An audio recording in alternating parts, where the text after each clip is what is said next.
हिंदी साहित्य का रीतिकाल। रीतिकाल के महत्वपूर्ण प्रश्नों की श्रृंखला हम यहाँ पूरी कर रहे हैं। ये सारे ही प्रश्न आपकी प्रतियोगी परीक्षा की दृष्टि से भी महत्वपूर्ण हैं, तो आप अपने रजिस्टर में इनको नोट डाउन करते चलेंगे। आज का हमारा पहला प्रश्न है, पद्माकर के किन्हीं दो काव्य ग्रंथों के नाम लिखिए। जगत विनोद और हिम्मत बहादुर विरुदावली। देखिए, जो जगत विनोद इनका ग्रंथ है, ये जगत विनोद किसके आश्रय में रहकर इन्होंने लिखा है, ये प्रश्न भी आपके एग्जाम में पूछा जा सकता है। तो जो जगत विनोद है, इसकी रचना प्रताप सिंह के आश्रय में रहकर इन्होंने की है। जो जयपुर नरेश प्रताप सिंह थे, उनके राज्याश्रय में रहकर इन्होंने पद्माकर ने जगत विनोद की रचना की है। इसके अतिरिक्त जो हिम्मत बहादुर विरुदावली है, यह एक प्रबंध ग्रंथ है। और हिम्मत बहादुर विरुदावली जो बांदा के सेना नायक हैं गोसाई अनूप गिरी, जिनका उपनाम क्या है, हिम्मत बहादुर, उनके राजाश्रय में रहकर इन्होंने हिम्मत बहादुर विरुदावली की रचना की है। आपको ये ज्ञात होना चाहिए कि हिम्मत बहादुर विरुदावली एक प्रबंध ग्रंथ है। और अगर हम पद्माकर की बात करें तो पद्माकर का बचपन का नाम क्या था, प्यारेलाल। और पद्माकर को रीतिकाल का अंतिम कवि माना जाता है। पद्माकर को क्या माना जाता है, रीतिकाल का अंतिम कवि माना जाता है। और ये जो दोनों ग्रंथ हैं इनके, जगत विनोद और हिम्मत बहादुर विरुदावली, ये क्या है, शुद्ध रीति ग्रंथ है दोनों। तो ये दोनों ही महत्वपूर्ण ग्रंथ हैं इनके और शुद्ध रीति ग्रंथ की श्रेणी में ये आते हैं। इसके अतिरिक्त अगर हम पद्माकर के अन्य ग्रंथों की बात करें तो उसमें पद्माभरण है, प्रबोध पचासा है, गंगा लहरी है, प्रताप सिंह विरुदावली हैं, आलीजा प्रकाश हैं। तो इस प्रकार के और भी ग्रंथ इन्होंने लिखे हैं। अगला आपका प्रश्न है, ललित ललाम के रचनाकार का नाम लिखिए। तो जो ललित ललाम है, ये किसकी रचना है, मतीराम की है। मतीराम की ललित ललाम के अलावा और भी महत्वपूर्ण रचनाएं हैं। इसके अतिरिक्त जो ललित ललाम है, इसके अतिरिक्त और उनकी रचना है वो है रसराज हैं, मतीराम सत्सई हैं, अलंकार पंचाशिका हैं, इसके अतिरिक्त फूल मंजरी हैं, व्रत कौमुदी हैं। तो इस प्रकार इनकी और भी रचनाएं हैं जो महत्वपूर्ण मानी जाती हैं। आपको ज्ञात होना चाहिए कि जो मतीराम है ये रीतिबद्ध कवि हैं और ये मूलतः आचार्य नहीं बल्कि ये कवि है, यानी कि ये कवि पहले है और आचार्य बाद में है। और मूल रूप से जो मतीराम की प्रसिद्धि का आधार है, इनकी दो रचनाएं मानी जाती हैं, ललित ललाम और एक रचना है इनकी रसराज। अगला आपका प्रश्न है, सेनापति के किन्हीं दो काव्य ग्रंथों के नाम लिखिए। तो इनका पहला ग्रंथ है कवित्त रत्नाकर और दूसरा है काव्य कल्पद्रुम। सेनापति रीतिकाल के प्रकृति चित्रण वाले कवि माने जाते हैं। मतलब इन्होंने अपने जो रीतिकाल के अंदर भरपूर मात्रा में प्रकृति चित्रण किया है, प्रकृति का सुंदर इन्होंने चित्रण किया है। और अगर सूक्ष्मता से देखा जाए तो जो सेनापति का जो काव्य है वह इनके षट ऋतु वर्णन के कारण ही प्रसिद्ध है। रीतिकाल में षट ऋतु वर्णन के लिए सेनापति का काव्य प्रसिद्ध है। और सेनापति क्या है, रीतिबद्ध काव्य धारा के कवि हैं।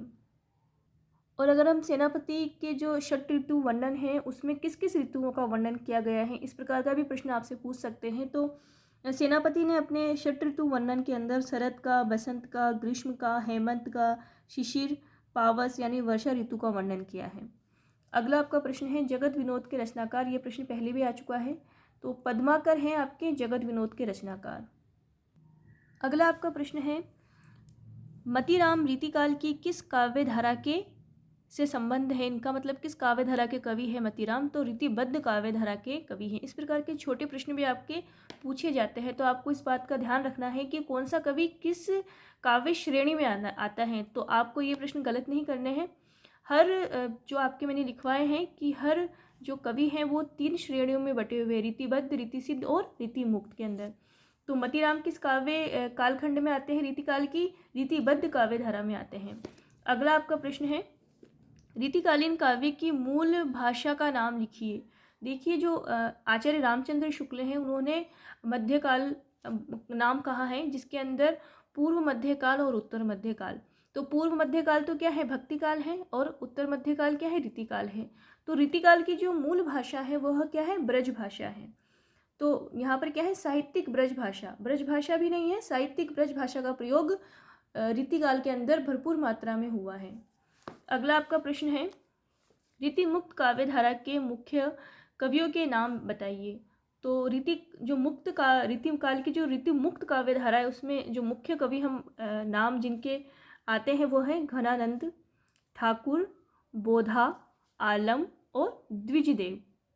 ये तो हो गए आपके रीति मुक्त काव्य धारा के कवि। इसके अलावा आपसे पूछ सकते हैं कि रीति सिद्ध काव्य धारा में, तो रीति सिद्ध में सिर्फ बिहारी ही नहीं है, रीति सिद्ध में बेनी है, पजनेस है, रस निधि है, नेवाज है, हटजी है। तो इस प्रकार आपको रीति सिद्ध के कवियों के नाम भी आपको ध्यान रखने हैं। अगर आपको याद नहीं है तो आप अपने रजिस्टर में लिख लेंगे क्या क्या नाम है। बेनी, पजनेस, रस निधि, नेवाज और हटजी और बिहारी इनके प्रतिनिधि कवि है रीति सिद्ध के, लेकिन इसके अतिरिक्त भी और भी कवि रीति सिद्ध में आते हैं। इसके अलावा जो रीतिबद्ध काव्य धारा है, रीतिबद्ध में जैसा कि हम जानते हैं कि ज़्यादा संख्या में है, रीतिबद्ध काव्य धारा में ज़्यादा संख्या के अंदर है कवि, जैसे कि केशव दास हैं, मतीराम हैं, भूषण हैं, इसके अलावा चिंतामणि हैं, सेनापति हैं, प्रताप शाही हैं, श्रीपति हैं। तो इस प्रकार के भिखारी दास हैं और भी बहुत सारे कवि हैं जो रीतिबद्ध काव्य धारा में आते हैं। अगला आपका प्रश्न है, काव्य में रीति कितने प्रकार की होती है, नाम लिखिए। तो काव्य में क्या होती है, 3 प्रकार की रीति होती है, वैदर्भी रीति, गौड़ी रीति और पांचाली रीति। अगला आपका प्रश्न है, क्लिष्टत्व दोष किसे कहते हैं। देखिए, जब भी हम किसी काव्य को पढ़ते हैं और उसका अर्थ समझने में हमें असुविधा होती है, उसका अर्थ स्पष्ट नहीं हो पाता है, तो वहाँ पर क्या होता है, क्लिष्टत्व काव्य दोष होता है। तो उसकी अगर हमसे कोई परिभाषा पूछे तो आप लिख सकते हैं कि जब काव्य में अर्थ सहजता से समझ में न आए, काव्य का अर्थ निकालने में कठिनता का आभास हो, वह क्लिष्टत्व काव्य दोष होता है। ठीक है। अगला आपका प्रश्न है, लक्षणा शब्द शक्ति का एक उदाहरण दीजिए। अब आपको ये याद होना चाहिए कि लक्षणा शब्द शक्ति होती क्या है। तो आपको परिभाषा ध्यान रखनी है कि लक्षणा शब्द शक्ति क्या होती है, मुख्यार्थ यानी वाच्यार्थ में बाधा आने पर जब शब्द से गुण, क्रिया आदि के आधार पर अन्य अर्थ ग्रहण किया जाए तब लक्षणा होती है, यानी कि लक्षणा शब्द शक्ति होती है। तो इसका उदाहरण हमसे पूछा है, तो आपसे परिभाषा भी पूछ सकते हैं, तो आप अपने रजिस्टर के अंदर परिभाषा उसकी लिख लेंगे।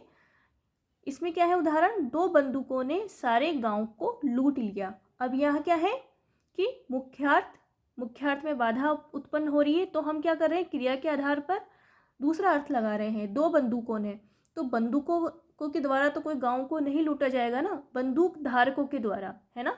तो 2 बंदूक धारकों ने सारे गांव को लूट लिया, तो हम क्या कहते हैं, 2 बंदूकों ने सारे गांव को लूट लिया, यानी कि डाकुओं ने लूट लिया, चोरों ने लूट लिया। तो यहाँ पर क्या है, सीधा अर्थ नहीं निकल रहा और मुख्यार्थ में बाधा उत्पन्न हो रही है, तो हम क्या कह रहे हैं, 2 बंदूकों ने सारे गांव को लूट लिया। ये किसका उदाहरण है, लक्षणा शब्द शक्ति का उदाहरण है। फिर से देखिए आप यहाँ पर, मुख्यार्थ वाच्यार्थ, यानी कि मुख्यार्थ जो वाच्यार्थ होता है उसको मुख्यार्थ हम कहते हैं, में बाधा आने पर जब शब्द से क्रिया, गुण, क्रिया आदि के आधार पर अन्य अर्थ ग्रहण किया जाए तब लक्षणा होती है। तो यहाँ पर हमारे ये देखिए, 2 बंदूकों ने सारे गांव को लूट लिया है, तो 2 बंदूक धारकों ने लूटा है, लेकिन यहाँ पर क्या है कि मुख्यार्थ के अंदर क्या बाधा उत्पन्न होने के कारण हम उसका दूसरा अर्थ निकाल रहे हैं। ठीक है। अगला आपका प्रश्न है, ओज गुण से आप क्या समझते हैं। तो ओज गुण क्या होता है, हृदय को वीरतापूर्ण भावों से भर देने वाले संयुक्त द्वित्व वर्णों और कठोर वर्णों से युक्त रचना ओज गुण वाली होती है। ओज गुण का अर्थ है तेजस्विता। ओज गुण का संबंध वीर, रौद्र और विभत्स रसों से होता है।